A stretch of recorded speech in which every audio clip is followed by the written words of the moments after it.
We out here testing out the sound.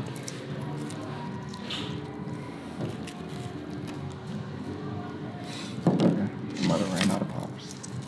We're gonna put it near this guy. Greg's jamming over there.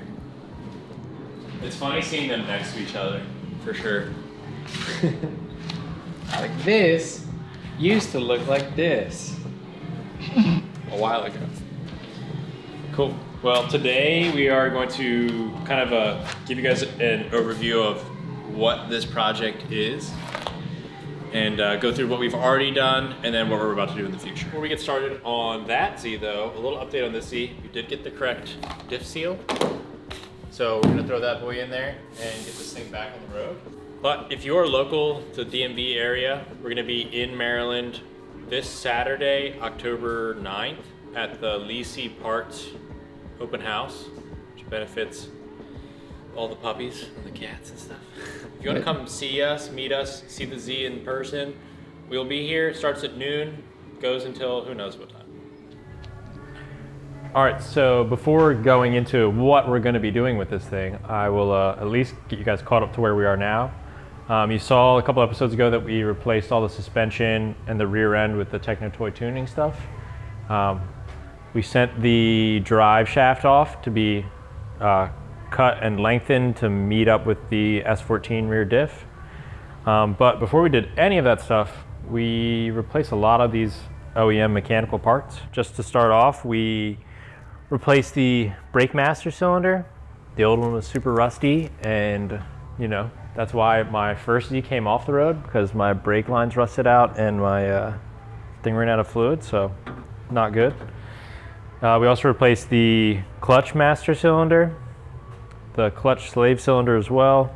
We replaced the coil, all of the plug wires. We replaced the spark plugs, all the regular maintenance stuff that you would want to do to your L28. We replaced the radiator with a nice Koyo rad radiator. It doesn't have the shroud anymore, and it takes a weird special radiator hose, but we made it work. I might end up getting a slightly longer version of the same hose, but for right now this is okay. We painted and like refreshed the valve cover with the valve cover gasket.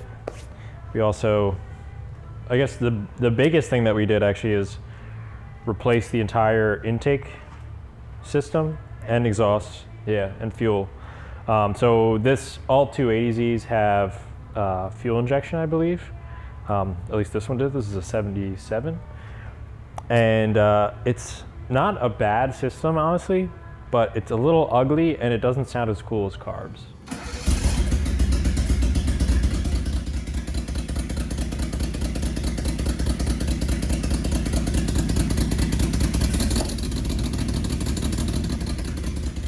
Instead of going through that headache, I figured it'd be cool to just revert back to carbs. I got these carbs are like Weber style carbs. They're not actually Webers, because dude, Webers are like an arm and a leg now. They're crazy.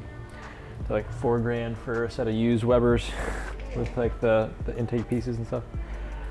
But so we made these work. We had to grind a bunch of stuff on the intake. Like all of this had to be ground down. We put these new headers on. What had to be ground down? The actual, this, if you can see this in here. And also the whole bottom half of under here is like so, well, it was hitting the exhaust runner. So we got a new 6 to 2 and 2 to 1 header. But we had to hammer down the 1st and 6th cylinder because this was hitting so hard. So there's a reason they're not as expensive as Weber's, but whatever. We made it work. Yeah, and then this, the actual linkage, I couldn't find a linkage that would actually link up with these carbs, so I ended up making my own.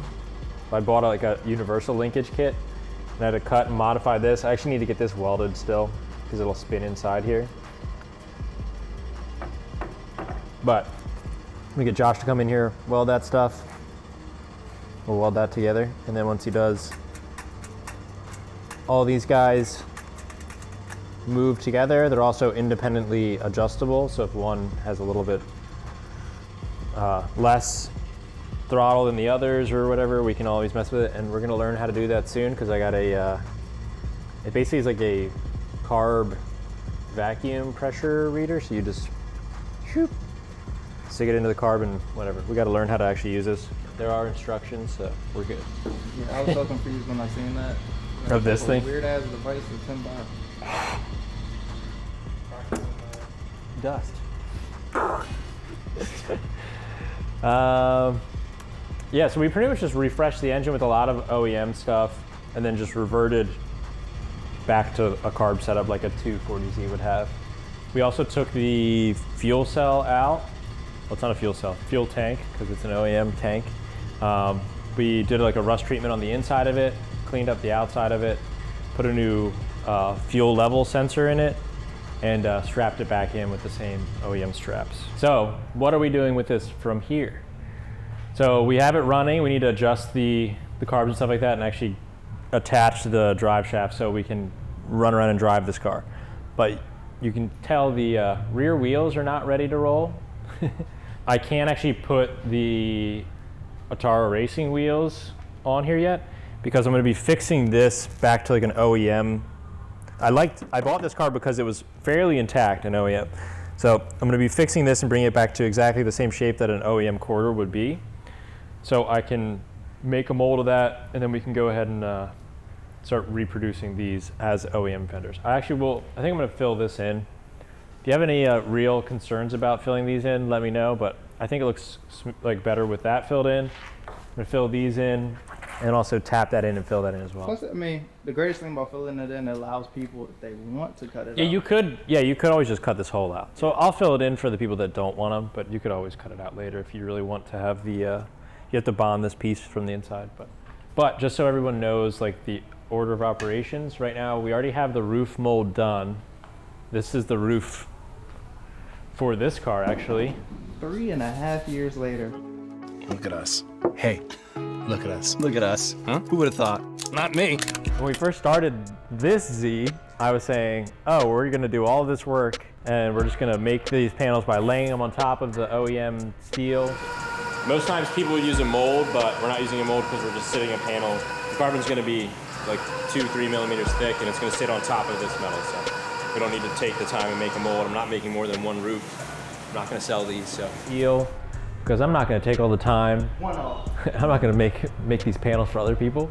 Now here I am buying another Z to do exactly that. So in the next episode, we're actually going to be showing you how to bond this on, even though we kind of already did it once on that Z. We're gonna go more in depth and do a step-by-step for anybody that buys one of these that wants instructions. We will replace this roof in the next episode. What was the reason why you built the roof to delete the sunroof? Yeah, a lot of them have these gross aftermarket sunroofs put in them. Even by like dealers here in America, they would do that. Yeah, but it's actually pretty hideous. They just pop open and they also leak a ton. Yeah, and they're ugly. So go back to OEM shape roof. And then from the inside, if you don't put the leather headliner in, you can see a nice carbon from the inside, or if you want to leave it carbon from the outside, or Pretty much she's telling you if you want baller status. Put your racing name here and like a little sticker, and then paint your roof, and then peel it off so you can see the carbon underneath. That's real cool. Get your lady in the car, be like, hey, look up. It might not be Rolls Royce Diamond like. And she'll be like, I don't care at all because I don't care about cars. You can tell all your boyfriends, yes. But yeah, so we're gonna start with the roof panel to replace on this.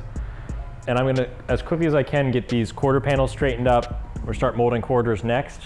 And then we're gonna go to the roof. We're gonna have a 280 style roof with the little hood vents like this one. And we're gonna have a 240 style roof as well. I'll probably start with the 280 one because I already have this one. It's pretty much perfectly straight, even though it's super dirty. I just need to buff it and double check. That's why I paint it black so you can see all of the imperfections. It's easiest to notice in that. We're gonna end up filling all of these little vents in the cow. I think it's a cleaner look, and I don't really feel like making multiple molds. And I'm planning on making the fenders with the headlight buckets as one piece. So I'm not gonna have like the actual like G-nose buckets, which are longer. Unless someone really wants one, you could always cut it and add one, but I'm not gonna make a G-nose anytime soon, I don't think. We'll see. But yeah, so the fender will all be one piece, and I'm toying with the idea of having the inspection panels built in as well. Just remaking this hinge piece on a carbon fender, it might be more complicated than it's worth, and I honestly, there's not too much that you really need to get to under here except for like the clutch. And if you have a funnel, you can fill that up. So I don't know. Again, in the comments, let me know what you think about putting the inspection panel in with the fender as just one big piece, having the headlight bucket, the fender, and the inspection panel. Otherwise, I could always make the inspection panel separate and have carbon versions of those as well. But yeah, let me know. He always just nods to like, yeah, you're already rolling, don't worry. So this is one of my fiberglass air dams that I make. So we're gonna be offering these in carbon as well. And they're gonna be sold with the front flares, the 75mm front flares that match up to them as well. A bunch of people have asked me why I can't sell them just as front air dam and no front flares, or the other way around. But that's because the side of the air dam is built into the bottom half of the flare. So if you buy this air dam, it won't meet up with any other flares. Or if you buy the flares, it won't meet up with any other air dam because the flares just end flat instead of going over top of it, which is what I was trying to avoid with this design in general. So they're only sold as a set, but they will now be available in carbon probably in the next 2 weeks, I'd say. All right, so if you're an S30 guy and you want carbon, and I've already said before that we're gonna make these things, but now that we're full tubers, all we do is make these YouTube videos and make carbon parts. So this should be coming up pretty fast. If you wanna get on a waiting list, you can go to industrygarage.com and there's like an email thing. You can just jump in there and message us what part you're looking for individually, and we'll put you in a category and we'll shoot you an email as soon as it's available.